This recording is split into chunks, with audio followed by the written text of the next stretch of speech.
and to all our BU officials, the deans and directors, and most especially our dear students. Our 8th BU president needs no further introduction. We have been with him as he steered the university through troubled waters. He had been the rock upon which BICOL University has been strengthened. Friends, ladies and gentlemen, guests, BICOL University family, may I present the 8th BU President, Dr. Arnulfo Mascarinas, to give his message of salutation and gratitude.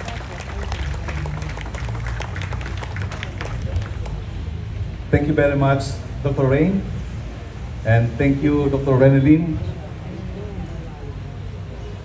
To the former presidents who are here today, Dr. Faye Lauraya and Dr. Susan Cabredo, to the former officials of BICOL University, my dear retirees, to my official cabinet, the VPs, the deans and directors, and heads of offices, to the members of the Board of Regents, non-teaching personnel, and most especially, my beloved students. Good afternoon, everyone. Good afternoon. My dear BICOL University family, I would have wanted to go quietly, without any fanfare or a ceremonial send-off such as this. It is not for anything else except it makes living even harder. Hikbit, hikbit, hikbit. In fact, I have avoided many occasions for musings and solitary walks around the university. It gives me that kind of heaviness brought by inevitable changes and fond remembrances. It is hard to leave and say goodbye to the place and especially the people. Kamu po, mga estudyante, mga maestra, mga non-teaching personnel, who have been with me for the past 8 years. After this, I am no longer the same person that I was before the BU presidency. So please understand that the hardest message I am delivering now is this message of salutation and gratitude. On the lighter side, I like what Oscar Wilde said about living. He said, and I quote, "Some cause happiness wherever they go, others whenever they go. I hope you can be gentle with me and not choose the latter. You should not be happy because I'm leaving, right? I hope when I stay here in BU for 8 years, I brought you a lot of happiness worth remembering by. I know I had many chances and opportunities to express my gratitude, and I have never failed to express it in many occasions. However, today is extra special because I am solely with my BICOL University family. Although I am not a true-blooded BUenyo, but still, my BICOL University family accepted me as I am. Beth Moore, the Anglican evangelist, author, said it best about gratitude. And she said, I quote, "The pain of a hard goodbye is the heart's tribute to the privilege to love." My dear BICOL University family, truly, today my heart pays tribute to those I have been privileged to both love and serve, and those who served with me and laid the foundation for service and excellent leadership to BICOL University.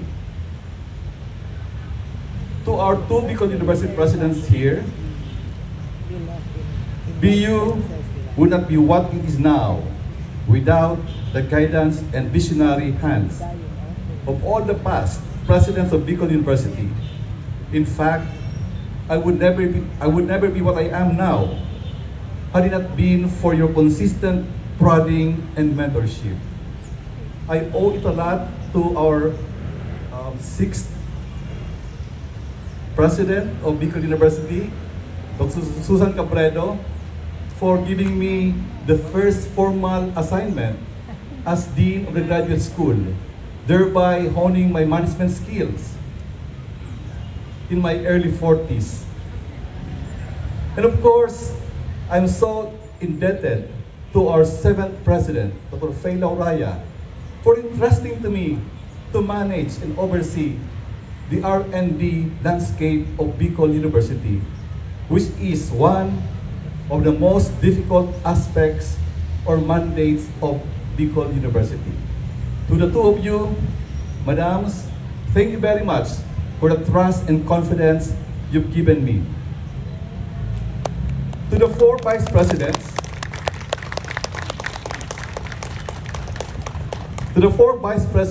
and members of the executive committee, and the 65 members of the administrative council, including the 20 academic deans and directors, 37 heads of offices, chief and directors, you have brilliantly and relentlessly served with me and guided BICOL University along the turbulent waves of changes and challenges, particularly during the height of the pandemic. Thank you, because you have definitely charted the course of BU clearly towards a promising direction.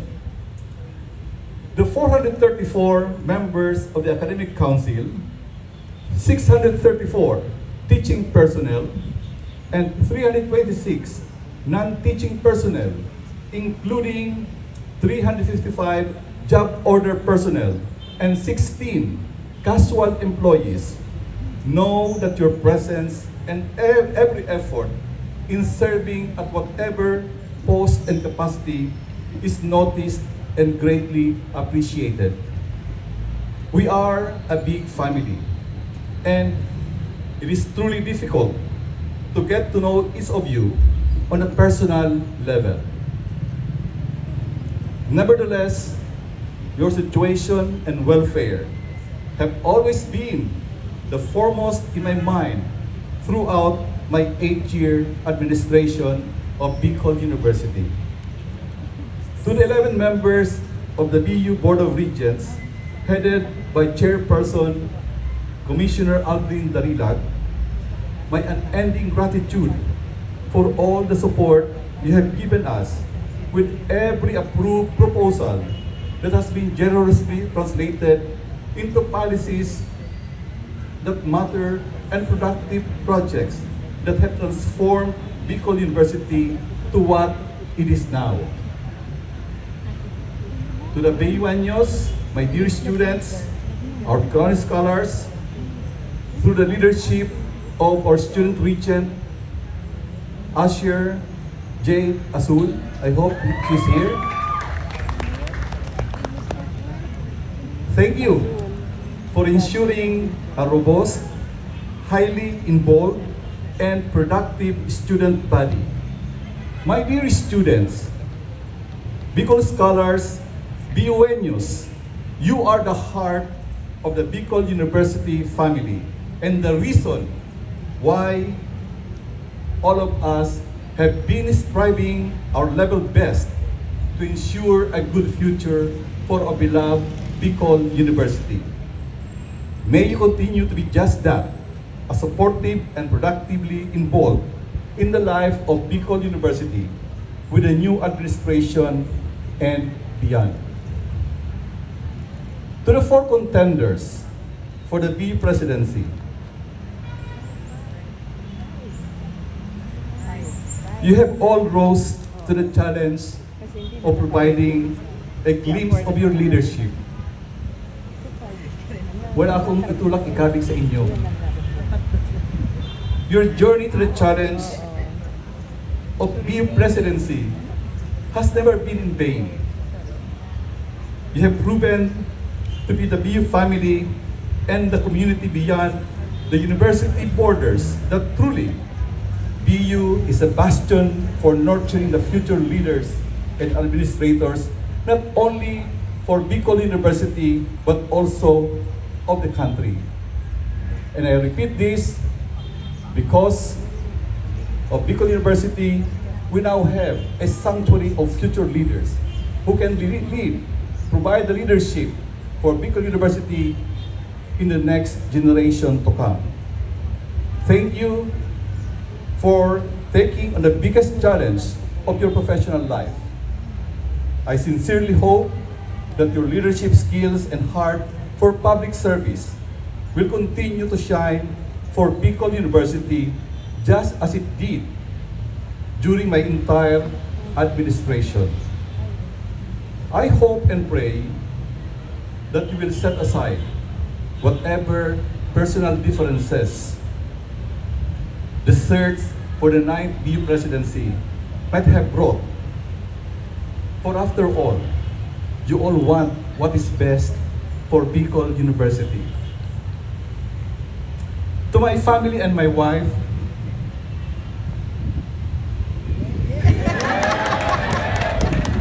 I'm now all yours. Jane and my son, Jethro and my daughter, Yeah, he broke my Anna, voice. you can now finally have me.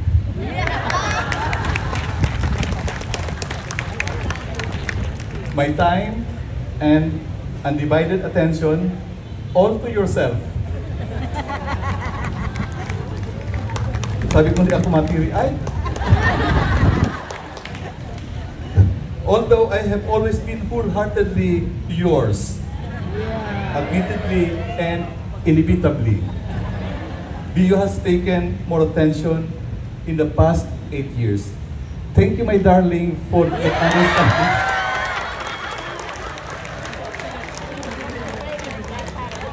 And thank you for patiently standing by and standing aside that I may be able to serve fully and faithfully our beloved BICOL University. You are always and will remain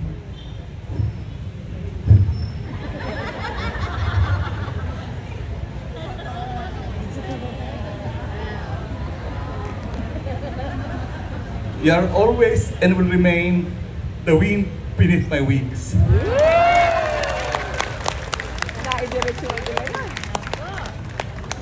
Alright. No goodbyes, my beloved BICOL community. As the 13th century Persian poet and Islamic scholar Rumi wrote, goodbyes are only for those who love with their eyes.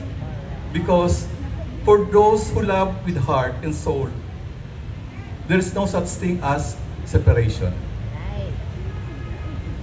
I will not end my message without extending my special thanks to individuals whom I had an opportunity to work with more closely every day. Special thanks goes, of course, to Mother Reina,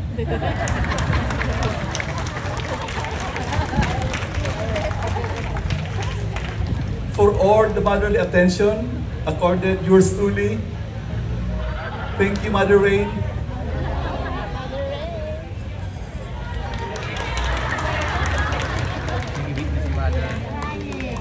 Of course, to Janet.